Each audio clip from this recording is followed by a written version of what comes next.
Madame, monsieur, bonsoir et bienvenue sur F1 Simu Télé pour ce premier numéro des experts F1.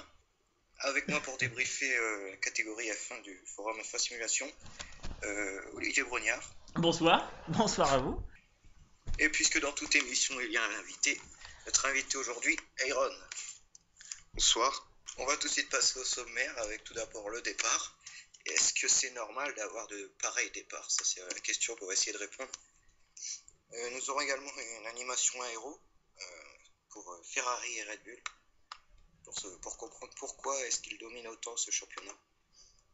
Nous parlerons également de la polémique entre ADO et Aurélien. Et pour terminer, la passe down du GP entre ADO et Aurélien. Tout ça avec notre envoyé spécial à C'est du Pipo, Joko Malbranc. Donc on va tout de suite commencer par le départ. Le départ. Si vous le voulez bien. On va commencer par le départ, tout à fait. Il y a beaucoup à dire sur ce départ. Alors, la question qu'on va se poser, qu'on va essayer de répondre dans les experts F1, est-ce que c'est normal d'avoir de pareils départs? Donc on va revoir le départ en images.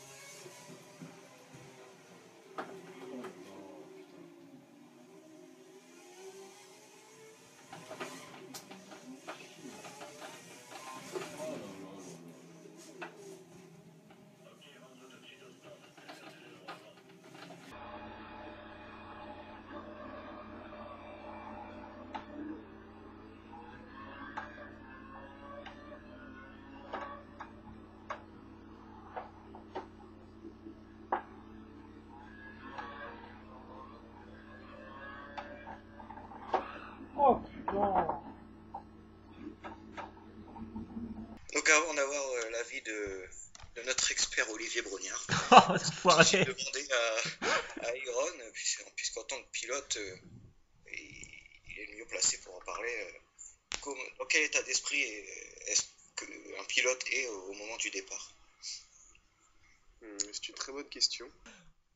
Ça dépend de quelle place on part, quoi. Si tu pars derrière, t'as pas trop à craindre. Et le problème, c'est la visibilité. Hein, je pense qu'on est tous d'accord là-dessus. On est tous d'accord là-dessus. Je sais pas. Ce fut une magnifique réponse. Une réponse rapide. Le problème d'un départ, c'est quoi? C'est le phénomène d'accordéon qui est accentué par tous les pilotes qui sont tous entassés là sur une pauvre ligne droite de 300 mètres. Avec les derniers pilotes qui doivent toujours freiner 5 mètres plus tôt que celui de devant. Et ça, forcément, il y en a toujours un ou deux dans ces cas-là qui oublient. On a eu Ravi, on a eu Nico. Tout ça, ça fait qu'à la fin, il y a 10 voitures impliquées dans un carton. C'est pas normal, c'est clair et net. Et une autre question à Aaron, puisqu'il est là, on va en profiter. Quand on est victime d'un accrochage, comment est-ce qu'on se remet vite dans son Grand Prix? Parce qu'on est forcément déconcentré après un tel accrochage. Bah oui, c'est forcément difficile de se remettre dans la course, mais bon, on est pilote professionnel avant tout et on se doit de rester toujours concentré quoi qu'il arrive. C'est dur quand même, hein. Comme à Suzuka, ça a été difficile pour vous de revenir dedans. Bah oui, c'est difficile, mais bon. J'ai fait avec. Et à New Delhi, pourquoi étiez-vous absent à New Delhi? C'est une absence qui a marqué les pilotes, hein. C'était dommage, surtout pour la 4ème place au championnat pilote, hein. Est-ce que ça va être possible de revenir après ça? Bah, pour revenir, non, c'est vrai que ça va être difficile. Bon, je vais faire ce qu'il faut je vais faire ce que je peux plutôt sur les 3 derniers Grands Prix et on verra bien ce que ça donne. En ce qui concerne mon absence, c'était l'anniversaire de ma mère. Ah là là, terrible. La famille avant tout. La famille avant tout, et c'est très beau. Tout à fait. C'est très bien. C'est très bien. Et donc, Olivier Brognard, vous n'avez pas répondu à la question. Est-ce que c'est normal d'avoir de pareils départs Et j'y ai répondu, la réponse est non. La réponse est non. Comme je vous l'ai dit, c'est pas normal. Ce sont des pilotes professionnels, hein, vous l'avez dit. Ils savent tous très très bien ce qu'ils ont à faire. Et si on a des accrochages, c'est parce qu'il y a des déconcentrations et c'est pas normal à ce niveau-là. Et les commissaires veillent, les commissaires mettront certainement des sanctions, hein. On parle de 20 places pour Nico au prochain départ et je pense que c'est amplement mérité. Après, Ravi a fait une erreur, somme toute pas très grave, il a emporté un seul pilote. Voilà, mais c'est pas normal, c'est sûr d'avoir des cartons encore au 17e Grand Prix. Les gens connaissent parfaitement leur voiture On peut comprendre sur le début de saison de faire des erreurs, mais là c'est quand même assez catastrophique. Puis il n'y a pas du tout comment dire, l'excuse des décalages, puisque Ah au, oui, au début de saison, on peut encore dire, ouais, les décalages, on sait pas trop comment les gérer, mais là, 10e Grand Prix, je là en pense que plus maintenant, on est dans un on est cas où, habitué, hein. bien sûr, on est habitué, et la preuve c'est que il y a très peu maintenant d'accrochage à cause de décalage en course. Les problèmes principaux sont surtout au départ, et c'est pas du tout à cause de décalage, c'est surtout à cause de freinage tardif, et voilà, et trop de voitures qui arrivent en même temps sur le point de corde, et ça peut pas passer, voilà. Mais je pense que les décalages ne sont pas à remettre en cause sur la plupart des incidents depuis belle lurette maintenant. Parce que Godmaster l'a fait exprès ou non de mettre des décalages dans le jeu pour peut-être avoir des courses plus passionnantes et plus palpitantes, avec plus de suspense. Je pense que ce serait vicieux de leur part, si vous voulez mon avis.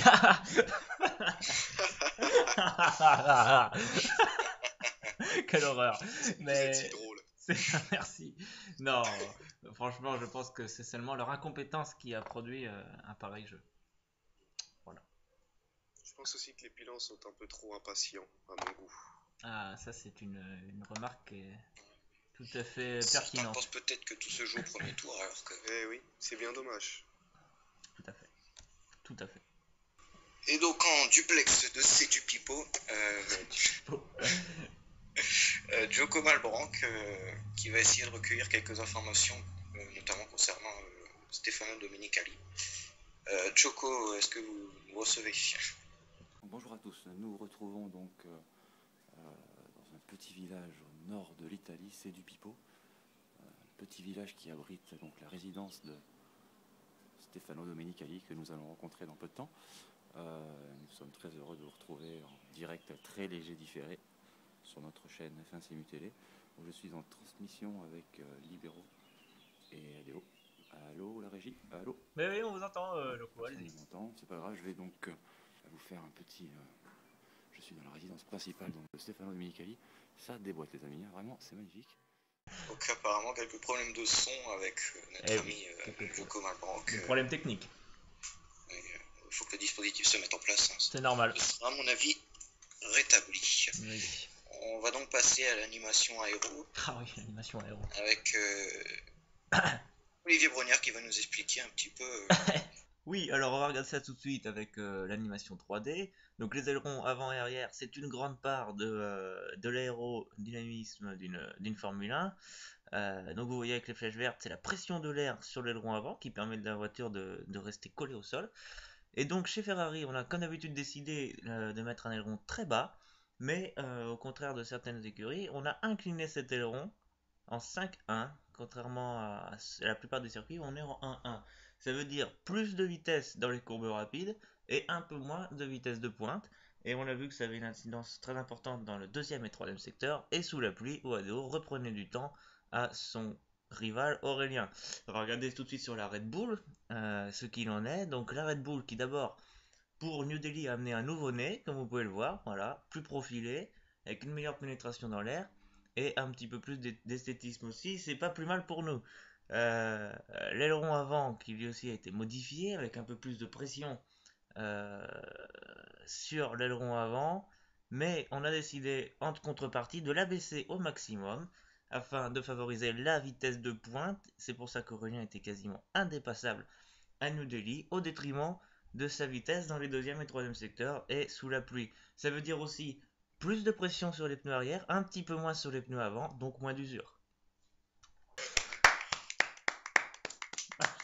Donc avant de passer à la polémique, Iron, petite question encore, excusez-nous. Ouais. C'est Quand normal. on est pilote de Formule 1, régler une voiture, c'est pas trop compliqué. C'est difficile, surtout au début en fait, quand on connaît pas le circuit bien comme il faut. Après, ça vient petit à petit, et puis avec l'expérience, on arrive à régler la voiture au mieux pour tirer le meilleur des performances. Est-ce que vous avez un réglage standard quand même qui s'applique à peu près à tous les circuits ou est-ce que vous jouez sur tous les paramètres à chaque fois quand vous arrivez sur un nouveau tracé? Ça dépend de quel réglage, mais la plupart sont pas tellement différents les uns des autres. Ça dépend. Il Il y a Monaco, bien sûr, qui est Un circuit à part, Singapour, bien sûr, qui sont bien bien sûr sûr, bien sûr, des circuits avec beaucoup d'aérodynamisme. bien sûr. Sinon, bien sûr. Bien sûr. Et par exemple, à Yas Marina, vous allez apporter quoi comme aileron? Car il s'agit bien sûr des ailerons hein, qu'on parle le plus souvent, 1-1, 3-1, 5-1. Qu'est-ce qu'on fait Hmm, chez Toro Rosso? On va amener pas mal d'ailerons ou pas? à mon avis, ce sera surtout du 3-1. Mhm. De fortes chances. On verra avec les essais libres. Mais Mhm. ça se dirige sur le 3-1, je pense. Formidable. Donc Allez, avant de enchaîne. passer au noyau dur, à la polémique Ah oui, du Grand Prix d'Inde, nous allons essayer de retrouver pour la deuxième fois notre envoyé spécial en duplex de C'est du Pipo. notre cher Joko Malbranck, bien sûr. Alors, est-ce que vous nous recevez? Ça y est, nous nous retrouvons donc toujours sur ce merveilleux pavillon de C'est du Pipo, près de Maranello, à côté de Milan, j'imagine, on espère en tout cas. Et donc nous allons retrouver tout de suite Stefano Domenicali pour qu'il nous parle un petit peu de choses qui nous intéressent, savoir un petit peu comment il a trouvé la saison de ces deux pilotes, savoir quels pilotes ils vont recruter l'année prochaine, puisque nous savons que dans ce petit monde, Ferrari a pris l'habitude de recruter les champions du monde de la saison passée, donc de grandes chances qu'Aurélien fasse partie du team. Mais bon, après, puisqu'il y a une clause de non-concurrence de non-concurrence entre coéquipiers, entre Aurélien et Olive, on imagine que ces deux pilotes ne seront pas coéquipiers, donc Ferrari devrait, nous allons bientôt le savoir, mais se séparer d'ADO. Voilà, alors qu'est-ce qu'ils ont pensé aussi de leur saison de leur deuxième pilote Joko et de l'étonnant Chris, donc qui fait une belle saison très régulière, qui permettra certainement à Red Bull de décrocher son premier titre de champion du monde. Voilà, donc je vois qu'il approche, notre cher ami Stefano, et donc je vais lui donner sa parole. Donc Stefano, quelle est la saison Excuse-moi Steph, je te la refais. Comment avez-vous trouvé la saison de pilote, à savoir Adeo en premier, puis Joko en deuxième? Quelle place espérez-vous à la fin? Pensez-vous que le titre est joué avec les 38 points, il me semble, de retard, avec 3 courses à jouer? Et donc pour l'année prochaine, quels pilotes feront partie de la Scuderia? Ah, c'est à vous, Stefano. Bonjour à tous. Écoutez, pour la saison de ADO, un très bon pilote, très rapide, une saison parfaite. Ça aurait été un grand duel avec Aurélien. Alors c'est vrai que nous sommes en relation très avancée avec Aurélien pour le recruter l'année prochaine. Et principalement avec Chronique, puisque Chronique nous a donné 2 titres il y a 2 saisons et nous pensions à le recruter puisque ADO suivra certainement son coéquipier et ami Joko. Nous, Stefano, nous avons été coupés. Nous avons été coupés avec un problème avec la régie à Toulouse. Mais oui, on vous entend, D'accord. Joko. Allez. Ok, très bien. Oui, donc nous avons une petite coupure, mais nous repartons. Stefano avait de toute façon quasiment terminé sa petite intermède.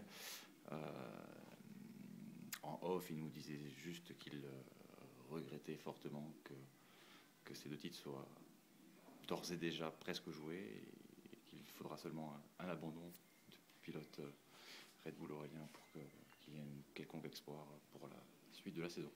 Voilà, donc nous nous retrouvons donc maintenant bientôt avec Christian, parce qu'il se trouve que Stefano a invité Christian Horner chez lui à manger. Voilà, donc je crois qu'il y a une petite partie de poker derrière. Il leur manquait un joueur. Il se trouve que moi je suis là. Il se trouve que je suis excellent joueur de poker. Je leur ai dit. Ça m'a aidé à m'immiscer dans leur petite soirée. Donc écoutez, je suis bientôt convié au repas. Mais avant tout, j'ai quand même tenu à pouvoir questionner Christiane sur les futurs, sur son ressenti sur cette saison de ces 2 pilotes. Certainement son analyse de ce peut-être premier titre mondial. En tout cas, chez les pilotes, c'est quasiment sûr. Chez les constructeurs, il faudra certainement encore quelques points, mais c'est quasiment joué aussi. Donc voilà, nous allons recevoir Christian. Et surtout, ce qui nous intéresse, et à vous tous, c'est de savoir qui c'est quel pilote a-t-il pensé, excusez-moi, pour la saison prochaine. Voilà, donc j'attends Christian qui va arriver d'ici peu. Ah ben le voilà justement. Donc Christian Horner, bonjour à vous. Est-ce que vous êtes pas bien? Attendez, excusez-moi, il y a un petit souci avec Christian Horner qui vient de... Oh là là, mon Dieu, il est malade. Ok. Allez, c'est terminé. C'est terrible. C'est terrible. Apparemment, Christian Horner est malade. Ah, Il c'est a, une info qui fera la presse. il a rendu son déjeuner sur les chaussures de notre envoyé spécial, Joko Malbranck, le malheureux qui va rentrer à Sur les Toulouse. belles lunettes de Joko Malbranck. C'est terrible. C'est terrible. Bon.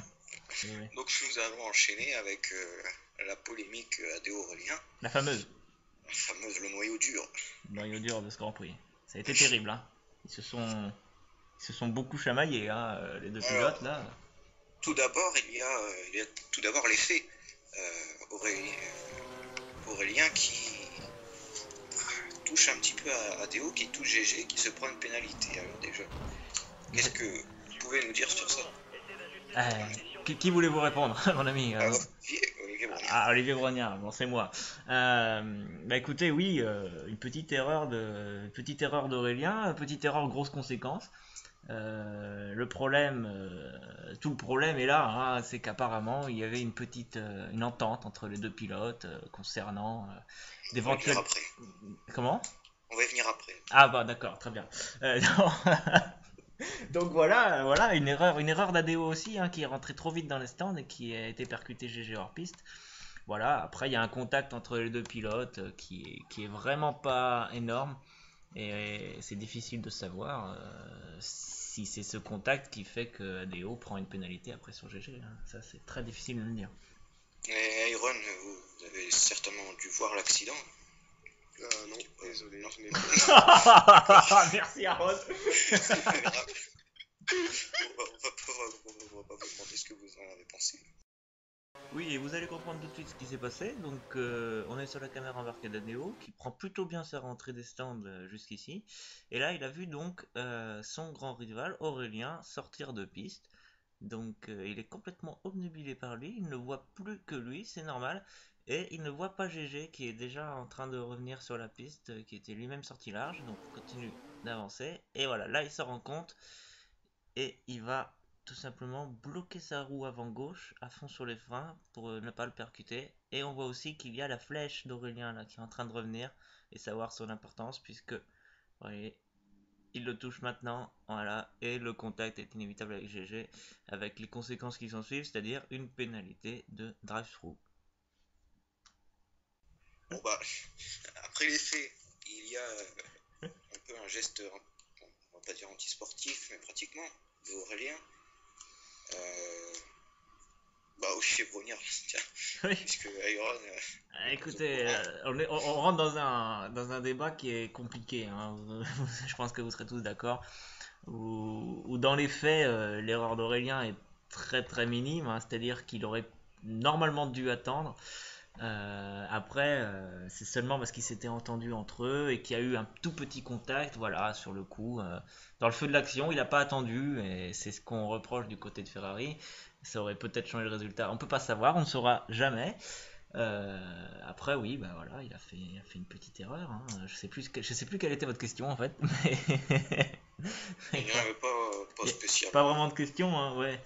Et voilà, une erreur. Après, bah oui, ils ont beaucoup discuté après la course. Hein. Ferrari n'a pas demandé grand-chose, hein, puisque la FIA a même proposé de faire recourir les 20 derniers tours. Ils ont refusé. Ils veulent conserver le résultat. C'est simplement dans l'esprit. Dans l'esprit, il y a eu un peu de déception de voir une course s'échapper comme ça, qui s'annonçait très belle et qui finalement s'est terminée en queue de poisson. C'est le cas de le dire. C'est pas parce qu'on est le 1er avril. Et c'est pas parce qu'on est le premier. Excellent. Excellent. Et donc on peut quand même comparer cette action à celle de Sébastien Vettel en Malaisie, n'a pas respecté les règles. Et c'est tout à fait ça. C'est Et assez... qui a gagné, et on peut Ouais. observer que Vettel, après les dernières sources, se serait- fait suspendre pour le Grand Prix de Ouais. Chine. Alors est-ce que Aurélien va se faire suspendre? Alors, c'est une question qu'on se pose aujourd'hui, c'est normal, tout le monde se la pose. Cela dit, on est dans une situation un tout petit peu différente dans le cas de Sébastien Vettel, on est au 3e Grand Prix. On peut encore se permettre de faire ce genre de choses puisqu'on ne sait pas tout à fait comment sera la situation à la fin. Là, je vois mal, honnêtement, Christian Horner priver son pilote de l'avant-dernière course qui pourrait déjà lui apporter le titre. Ce serait très très très étonnant de se priver de 25 points potentiels pour une histoire de pacte non respecté. Voilà, je pense pas qu'ils prennent le risque. Ouais, c'est... Bon, C'est peu probable, hein, je pense que vous êtes d'accord avec moi. ouais, bah oui. Bah, bien sûr. Même si Iron n'a pas vu ce qui s'est passé, on peut quand même parler du fair play. Vous pouvez vous mettre à la place d'Aurélien avec un tel accident. On attend ou on n'attend pas? Disons que dans ces circonstances après vous avoir écouté, c'est difficile quand même d'attendre. Après, c'est vrai qu'ils avaient fait un pacte. Enfin, à sa place, je sais pas trop ce que j'aurais fait, honnêtement. C'est difficile, c'est une décision difficile à prendre. Et oui, et le problème surtout là-dedans, c'est que non seulement il y a un contact avec un retardataire, mais ce contact a lieu hors piste. Alors c'est ça qui est un petit peu compliqué, mais c'est surtout que Aurélien avait senti, il avait pressenti du moins qu'il avait touché Adeo par décalage avant. Ça faisait Ouais. 2 bonnes raisons d'attendre, parce qu'il l'avait touché et parce qu'il y avait un problème avec un retardataire. Et parmi ces 2 raisons, il n'en a retenu aucune. Et voilà, c'est ça qui a paru choquant, hein. Il y aurait eu qu'une seule des deux, encore on aurait pu comprendre. Et c'est vrai que là, ça a été très choquant. Après, il pleuvait, les pilotes étaient concentrés plus sur leur pilotage que sur les autres, et il n'a pas forcément tout très bien vu. Ça va très très vite. C'est facile, nous, avec les images, après, de venir critiquer. Ouais, parce qu'il faut prendre une décision en quelques secondes, et c'est Exactement. jamais facile. Exactement. Et il faut pas oublier que ces 2 garçons, ils se battent depuis maintenant 6 mois pour des poignées de points, pour gagner un titre, hein. Il y a un titre au bout, faut pas l'oublier. Et une erreur d'appréciation, imaginez, il aurait attendu alors qu'il ne fallait pas, par exemple, il s'en serait voulu après jusqu'à la fin du Grand Prix s'il n'avait pas gagné, hein. Faut pas l'oublier aussi, hein. Il y a beaucoup de paramètres à prendre en compte. Parce qu'Adeo était très rapide. Exactement. Accident. C'était assez surprenant d'ailleurs puisque Adeo était en difficulté pendant tout le début de semaine, hein. On l'a beaucoup entendu se plaindre de sa monoplace. Et voilà, et je pense qu'Aurélien était un peu surpris de le voir là dès les qualifications, battu pour la première fois quasiment depuis très longtemps, à part en Corée, il avait déjà été battu en Corée, c'est vrai. Mais c'est un exercice où il excelle habituellement, il s'était fait chipper la pole au dernier moment. Et je pense qu'il s'attendait pas à une telle résistance. Et cet accident avec GG a été le bienvenu, en tout cas pour remporter la course. Il l'aurait peut-être remporté, mais c'était une aide extérieure qui ne se refuse pas, comme on dit. Et avant de passer donc à la passe d'armes du Grand Prix, un petit mot sur Joko qui remonte sur le podium. Joko qui remonte sur le podium. Joko qui reprend des couleurs depuis déjà 1 ou 2 courses, hein. Je sais pas, on ne sait pas très bien ce qui se passe du côté de chez Ferrari, qui est un petit peu évasif là-dessus, mais apparemment son pilote se sent beaucoup mieux, quel que soit le circuit, il se sent mieux que la voiture. Donc c'est une très bonne chose pour Ferrari, ça arrive malheureusement un tout petit peu trop tard, puisque je pense que le titre constructeur est joué. À partir du moment où Coréen continue de gagner, de toute façon, avec une victoire à 25 points, vous avez vu à New Delhi, le podium des 2 Ferrari n'aura pas servi à grand chose, puisqu'ils auront repris que 4 points. Donc il faut continuer dans ce sens, mais en 3 courses, ça va être vraiment quasiment mission impossible pour revenir. Également un petit mot sur les Lotus, chronique qui termine en fin de course, on va dire. Alors Lotus qui rit, Lotus qui pleure, c'est un petit peu le paradoxe de ce Grand Prix. Lotus qui fait une excellente saison avec son pilote numéro 1 Libero, qui a quasiment tout fini en 3ème position, hein. C'est un record absolument incroyable qu'il est en train de battre. Et Chronique, qu'on n'avait pas vu finir un Grand Prix depuis Montmelo, si je ne m'abuse. Monaco, il avait abandonné aussi, hein. Monaco, ouais, c'est à partir de Monaco qu'il Voilà. a abandonné. Et là, qui cette fois a terminé la course, ironie du sort, le jour où son coéquipier, lui, n'a pas pu finir. et qui rapporte 10 points à son team. C'est 10 points un petit peu inespérés, c'est vrai, quand on voit la deuxième partie de saison du pilote espagnol qui est totalement passé à côté. Voilà, c'est toujours 10 points de prix, même si Lotus n'en a pas forcément besoin, dans le sens où il ne joue déjà presque plus rien. Ils sont 3e du championnat, ils vont le rester. Mais bon, c'est toujours bon de savoir que son deuxième pilote est encore impliqué dans la vie du team et qu'il ne pense pas déjà au transfert, puisqu'on sait qu'il devrait partir avec Aurélien. Donc on va passer à... Sans transition. Oui, sans transition. Sans transition. À la passe d'armes du Grand Prix entre Adeo et Aurélien avec la fameuse palette. Nous avons une formidable palette, on y va tout de suite. Oui, alors on va d'abord le regarder à vitesse réelle, sans commentaire, pour vous laisser apprécier la manœuvre. C'est bon pour le carburant, c'est bon pour le carburant. On peut passer au mélange 2 ou 3 si tu veux.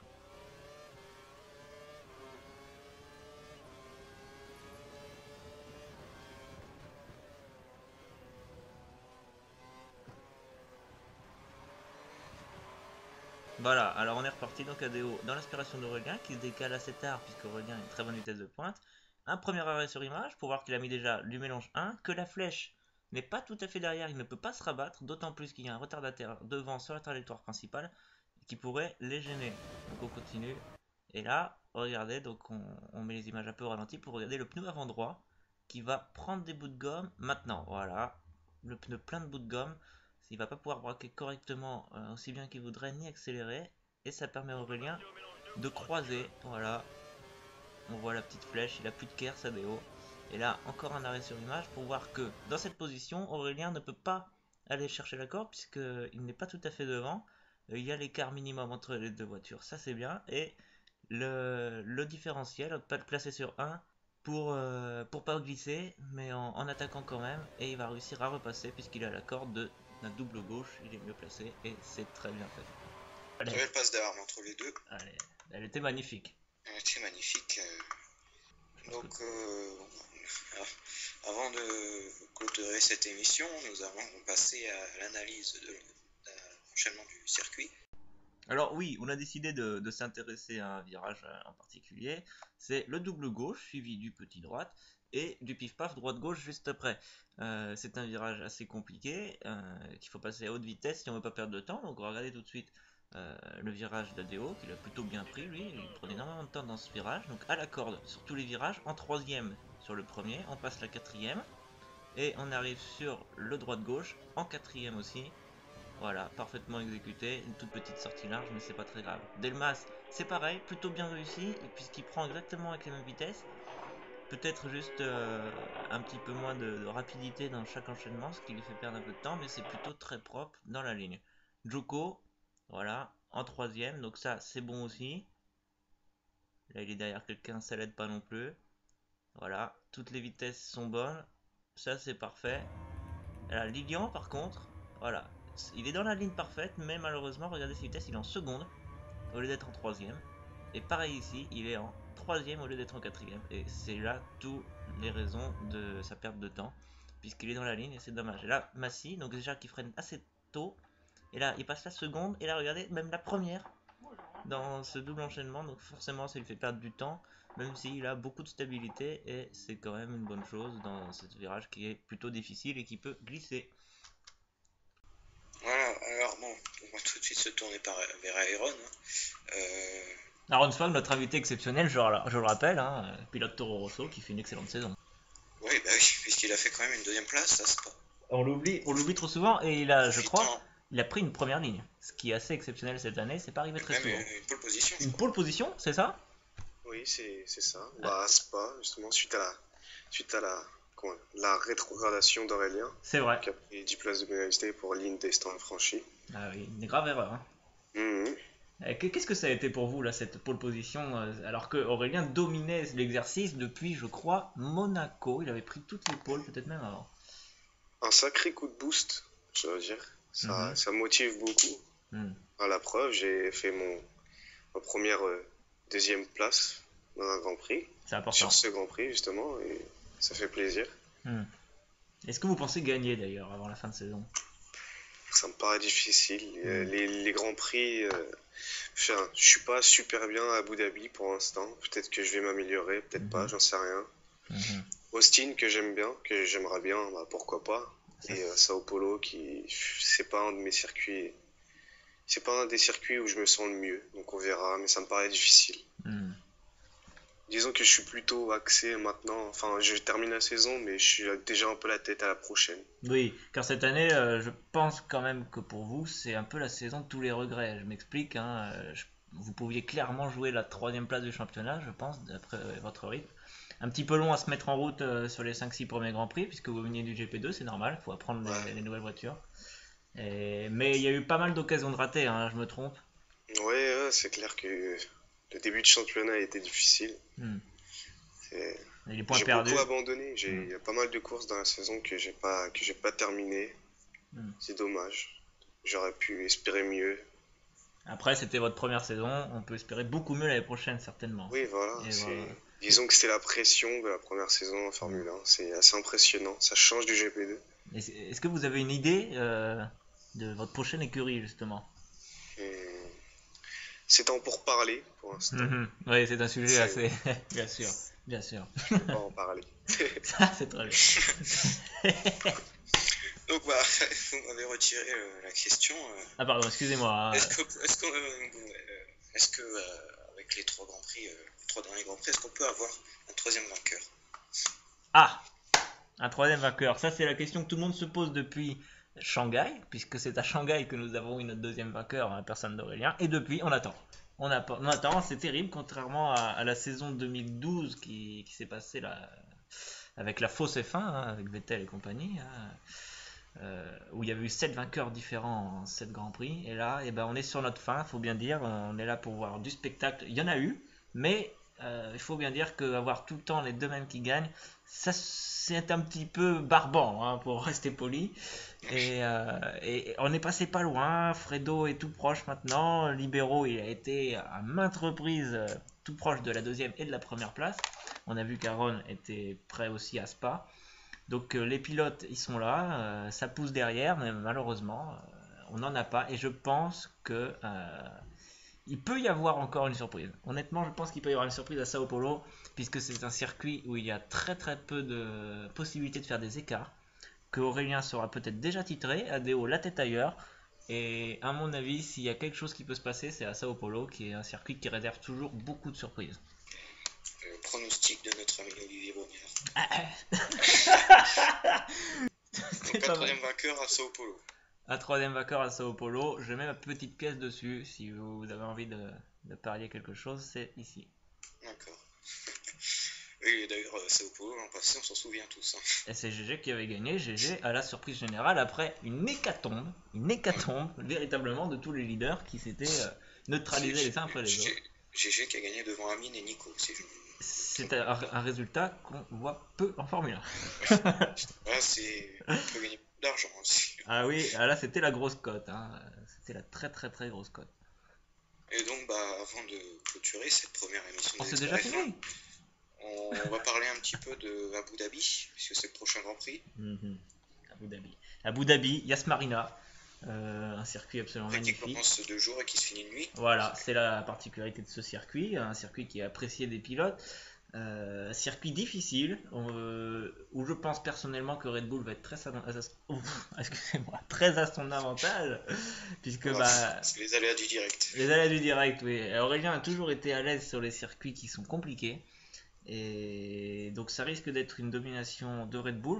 On a vu que ADO a toujours beaucoup plus de mal que lui à s'acclimater à un nouveau circuit, mais il arrive toujours à être là le lundi soir, présent au jour J. À l'instant T, au moment où il faut tout donner, il est là. Libero, qui n'a pas gagné cette saison, va vouloir absolument gagner. Abu Dhabi, c'est un circuit qu'il apprécie sans plus, je pense, mais il y est à l'aise, hein, comme un peu partout. Fredo, plus motivé que jamais. Aaron, qui a manqué 3 courses sur 4. À mon avis, il va y avoir beaucoup de batailles là-bas. On pourra très certainement voir une lutte à 5, voire même à 6 pour la victoire. C'est possible, alors il va falloir... Aurélien, Libero, Fredo, complètement. Byron et peut-être même Joko. Et Joko qui revient complètement, qui a un rythme à chaque fois sur les premières moitiés de course qui est excellent. un petit peu juste en deuxième moitié de relais. Est-ce que c'est un manque d'essence ou un problème pour hausser son rythme avec la voiture qui s'allège? On ne sait pas trop, mais en tout cas, sur le papier, il y a moyen de faire une course exceptionnelle avec beaucoup de batailles. 2 zones de DRS, c'est important. Ça veut dire beaucoup de difficultés pour le leader pour s'échapper. Et il y a vraiment moyen de s'amuser, hein. On espère que les pilotes seront au top. Et normalement, on n'annonce pas de pluie, contrairement à New Delhi. Mais Abu Dhabi pleut rarement. Hein. oui, normalement, ça devrait être sec. Et il devrait y avoir une course absolument exceptionnelle. Après, la tenue des pneus, ce sera le deuxième facteur important au-delà du pilotage. On en saura un petit peu plus après les premiers essais. Mais d'ailleurs, premiers essais, on peut voir Oui, quelques petites tendances déjà. on a vu quelques tendances. On voit Aurélien, déjà très rapide. et Aurélien fidèle à lui-même, c'est-à-dire qu'il lui faut 2, 3, 4, 5 tours maximum. Il est déjà proche de la limite du circuit, hein, c'est-à-dire à moins d'une seconde de son potentiel. Contrairement à tous les autres qui ont besoin d'enchaîner les tours avant de descendre les chronos.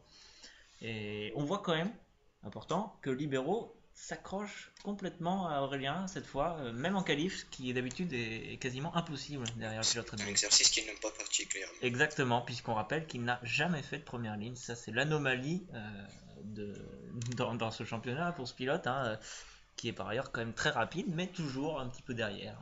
Voilà, Qualification, c'est le problème. c'est le problème, c'est difficile, c'est un exercice qui est particulier, hein. Il faut être à fond pendant tout le tour. D'ailleurs, Iron, vous pouvez nous parler un petit peu des qualifications. Un exercice très particulier, n'est-ce pas? Ouais, c'est particulier. C'est vrai que faut réussir à enchaîner les 3 secteurs et c'est plus difficile, je dirais. Tu peux très bien réussir à faire un très bon premier secteur et te louper dans par exemple le deuxième et ça va tuer ton tour. C'est Surtout difficile au niveau des réglages aussi. 15 minutes, ça passe très très vite. Ça passe Ouais, très vite. c'est clair que c'est court. T'as 3 runs quoi. Mhm.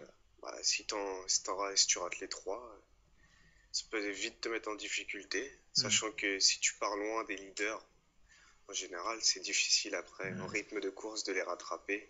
Mais cela même s'ils se gênent, Mhm. du coup, Surtout que ça si fout on- une pression surtout- supplémentaire. Surtout que si on part au milieu de peloton, après, Il y a énormément de risques. Ouais. on s'oppose à. Ah, des accrochages. Ouais, C'est voilà. creux des accrochages. Et même sans s'expose, donc. accrochage, on peut On très bien, s'expose. tomber sur un pilote difficile à dépasser. Oui, oui. Il suffit de se trouver avec une configuration aéro, par exemple, avec un peu plus d'appui pour être plus rapide dans les virages et être un petit peu juste en vitesse de pointe. Et là, il peut se passer Alonso contre Petrov en 2010 où il n'a jamais pu dépasser. Il restait 40 tours derrière. Ouais, Et c'est vrai. ça, D'ailleurs, là où il a perdu le vraiment- titre, c'est peut-être peut-être un. Vous pensez peut-être qu'Adeo va se faire avoir, c'est ça? Peut-être. Peut-être. Ce serait intéressant de lui demander s'il y pense. À mon avis, non. Peut-être que maintenant, oui. Mais je suis sûr qu'il va tout donner jusqu'à la fin. Oui, on peut lui faire confiance. C'est un chien. Pour le connaître un petit peu, c'est un chien, ce garçon. Et On a eu quelque chose de dîner avec lui, et oui. je peux vous dire qu'il va rien lâcher. C'est vrai. C'est vrai. C'est d'ailleurs un bon mangeur. C'est un bon mangeur. En Italie, on sait manger des pâtes. Et croyez-moi, il en mange. Et donc. Quel con. Sur une note un peu plus sérieuse, quand même, il faut quand même rappeler que, en fait, ça fait 3 fois au moins qu'il repart d'un Grand Prix en se disant le championnat est terminé. Il y a eu Spa, évidemment, le fameux Spa qui a été. Qui est toujours dans toutes les têtes. Qui a été l'origine de tout, hein. 25 points de perdus ce jour-là, c'est terrible. Spa, il y a eu évidemment le soir de Yongam, hein, qui a été terrible. Et New Delhi, qui a enfoncé le clou, hein, il faut dire ce qu'il y a. Et il s'en est toujours relevé pour autant. Alors on espère que ce sera encore le cas, hein, même si ça devient évidemment de plus en plus dur. 35 points, 3 de course de la fin. C'est dur encore d'y croire. Donc Olivier Brognard, quels sont les résultats pour que Aurélien soit titré à Abu Dhabi? Ah, alors j'ai perdu mes petites fiches, mais on va retrouver ça très facilement. 35 points de retard, il en reste 75. Alors pour être titré à Abu Dhabi, il faut tout simplement qu'il arrive à avoir plus de 50 points d'avance. Donc il faut que Aurélien Marque plus de 15 points. plus que 15 points KDO. Hein, station KDO. Donc ça veut dire une victoire. Et si Aurélien gagne et que ADO fait pire que 4ème, c'est terminé pour ce championnat. Ou Donc, si ADO ADO a un petit abandonne, peu- il lui suffit d'une 5ème, d'une 3ème place. Voilà, 3ème place. Ado a un petit peu pas le droit à l'erreur. Exactement, surtout que c'est un circuit qui est dangereux. Les murs sont pas très très très loin. Il va être obligé d'attaquer tout le long. Et non seulement il va être obligé d'attaquer pour gagner, mais il va être obligé de réfléchir à comment faire partir à la faute Aurélien, puisqu'il sait très bien maintenant qu'il va devoir le faire partir à la faute, qu'il ne suffira pas, même s'il gagne les 3 derniers, il ne peut plus être champion comme ça si Aurélien finit 2ème. Donc ça fait beaucoup de paramètres à prendre en compte, beaucoup de risques à prendre, et on peut imaginer peut-être une sortie de piste sur un des 3 derniers Grands Prix. Mais si ADO gagne et que Aurélien est 3ème, il reprend déjà 10 points. Il lui reprend 10 points, la victoire à Ça 25 fait points, c'est 25 énorme. points et Ah, ça peut aller vite. Hein. ça peut aller très très vite. Aurélien, il peut très bien se mettre à douter à partir du moment où il se retrouverait sous les 25 points. Vous savez, c'est pas du tout pareil d'aborder une course en sachant que un abandon peut vous faire passer 2ème du championnat. Ça, c'est très très stressant pour un pilote. Hein. Tant qu'il est au-dessus des 25 points, il peut arriver détendu sur chaque circuit. Et le jour où il descendra en dessous. Mais est-ce qu'il y descendra? Ça, c'est une autre question. La question. Ouais. Et la question va nous donner peut-être un petit peu de réponse. Voilà, tout à fait. Aaron, un petit pronostic pour le champion. Bon, comme vous l'avez dit, ça risque d'être difficile pour ADO, malgré sa rapidité. On sait très bien qu'il va rien lâcher jusqu'au bout et que tous les points qu'il peut prendre, il va les prendre. Cependant, Aurélien reste un grand pilote et, à mon avis, il sera champion. C'est un avis partagé par beaucoup de monde. Hein. L'analyse d'un pilote, Ouais, est-ce qu'il aura raison? c'est toujours important d'avoir l'analyse de quelqu'un qui les Qui est du côtoie tous métier. les jours. Voilà, il les voit tous les jours, il sait comment ils sont, dans quel état d'esprit. Voilà, il y a des bruits qui courent dans les paddocks. Hein, ça fait plus de doute. Maintenant, tous les pilotes le disent. Hein, on attend le jour du sacre d'Aurélien. Hein. Il n'y a guère plus que ADO qui y croit encore un petit peu. Bon, après, voilà, comme vous le savez, on en a parlé au début d'émission, les départs, personne n'en est à l'abri. C'est vrai. Donc voilà, il peut très bien être accroché, casser un aileron, puis devoir faire tout un tour. Voilà, il peut se passer plein de choses. Donc, Surtout que Aurélien est en train un tout petit peu de manquer ses qualifs. Hein. Il a pris une pénalité à Singapour, il a pris une pénalité à Spa, il a manqué son interforum à Silverstone où il est parti 8ème. tout à fait. Et il est parti 6ème en Corée. Ça fait beaucoup de ratés pour quelqu'un qui est très très rapide. Donc il faudrait qu'il évite en tout cas de rééditer ça. Ce serait Yas plus Marina. prudent pour lui. Oui, Ouais, tout à fait. Mais avec l'expérience qu'il est en train d'emmagasiner, je pense que chez Red Bull, on a déjà dû l'avertir d'essayer de faire un très bon tour dès le début pour se mettre à l'abri, pour éviter les éventuels problèmes. Hein. Donc si je vous entends bien, la pression elle est un peu sur les deux pilotes. Puisque d'une part, Vous savez, ADO il n'a pas le droit à l'erreur, bien et de sûr, l'autre Aurélien non plus. vous savez, ce sont des pilotes de course, ce sont des pilotes de Formule 1. La pression fait partie du métier, ils en ont tous. Ils en ont tous parce qu'ils jouent leur vie à chaque fois. Eh oui, ça faut pas l'oublier. C'est des voitures de course qui vont très très vite, on fait pas n'importe quoi. Et la pression, ils connaissent. Aurélien, il l'a aussi. Quoi qu'on en dise, quoi qu'il veuille faire croire aux autres, il aura lui aussi le pied qui tremblera au départ de Yas Marina. Comme vous l'avez dit, hein, un abandon ou une 3ème place, il peut revenir complètement à portée d'ADO en cas d'erreur. Donc il n'a pas droit non plus à l'erreur. Après, c'est pas à lui de prendre les risques. Elle est là toute la différence. Aussi, Aurélien peut être vite sous pression. On l'avait à l'Interforum contre les Italiens aussi. C'est vrai, tout à fait. Qui a eu du mal à se mettre dans le rythme de course et ça peut jouer. Exactement. On a remarqué, à chaque fois qu'il est un petit peu stressé, il a du mal à lancer ses débuts de course, voire même, Aurélien a besoin, c'est un pilote qui a besoin d'être sans cesse attaqué. Comme à D'être sans Suzuka. cesse mis sous pression parce Exactement. que sinon. À chaque fois qu'il est en tête, il fait des erreurs, comme s'il avait besoin de la concurrence pour être à fond, pour donner le meilleur de lui-même. Et à Suzuka, il a fallu attendre qu'il ait 15 secondes de retard avant de voir le vrai Aurélien, dominateur comme on le connaît. Bon bah c'en est terminé pour cette première émission des experts F1. sur F1 Simu Télé. Et Merci comme Olivier Brognard. Je vous en prie, c'était un vrai plaisir. Et merci à Iron d'avoir accepté l'invitation dans notre émission. Voilà, merci à vous de m'avoir fait l'honneur d'être le premier invité de cette nouvelle émission. Vous revenez quand vous voulez. J'attends votre invitation. Ça marche. Donc, prochain rendez-vous sur la chaîne F1 Simu Télé, le vendredi 5 avril pour le GP2. GP2, qui ira à Yas Marina justement. Yas Marina, oui, puisque ce Voilà. sera avant lundi 8 Exactement. pour la F1, avec peut-être tournant du championnat. Exactement. Merci à tous et j'espère que vous avez aimé cette première émission. Bientôt. À bientôt, au revoir. à bientôt.